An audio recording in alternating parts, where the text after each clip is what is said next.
সরে যাচ্ছে, আজ আপনি পদত্যাগ করতে যাচ্ছেন।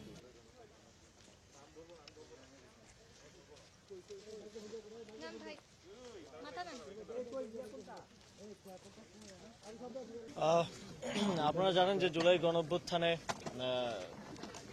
অভ্যুত্থানের সময় যাদেরকে আওয়ামী লীগের সন্ত্রাসীরা এবং পুলিশ গুলি করে হত্যা করেছে তাদের অনেককেই স্থানীয় কবরস্থানে কবর দিতে পর্যন্ত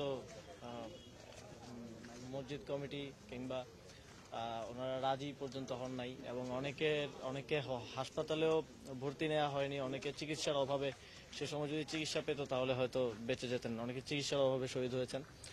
সে সময় জুলাই এবং অগাস্টে এই রায়ের বাজার হয়েছিল তাদের আসলে ঠিকানা। অনেকে সে সময়কার পরিস্থিতির জন্য হয়তো আইডেন্টিফাই করা যায়নি, অনেকে গ্রামেও নিয়ে যাওয়া সম্ভব হয়নি, তাদের পরিবার তাদেরকে খুঁজে পাননি।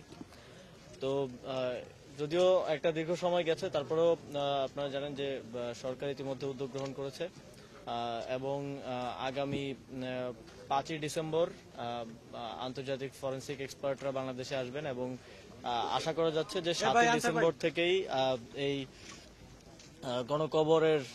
গণকবরে যারা আছেন, যে শহীদরা আছেন, তাদেরকে আইডেন্টিফাই করার প্রক্রিয়া শুরু হয়ে যাবে এবং এখানেই অস্থায়ী মর্গ স্থাপন করে সিআইডি মূলত এটা বাস্তবায়নকারী সংস্থা হিসেবে কাজ করবে।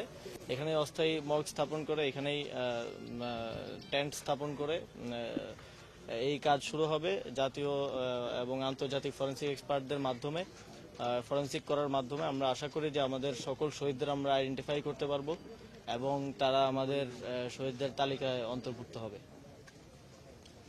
আপনাদের যদি কোনো প্রশ্ন থাকে, সরে যাচ্ছে, আজ আপনি পদত্যাগ করতে যাচ্ছেন। কোথা থেকে শোনা যাচ্ছে আমি জানি না, এই বিষয়ে আমি কিছু জানি না। আর কিছু এটার সাথে নির্বাচনী প্রচারণা কোনো সম্পর্ক নাই। আর কোনো প্রশ্ন আছে? আজকের ইস্যুটা কি এটার সাথে আমি বুঝলাম না, আপনারা একটু এই ইস্যুতে থাকলে ভালো হয়। আজকের এই বিষয়ে আর কোনো প্রশ্ন?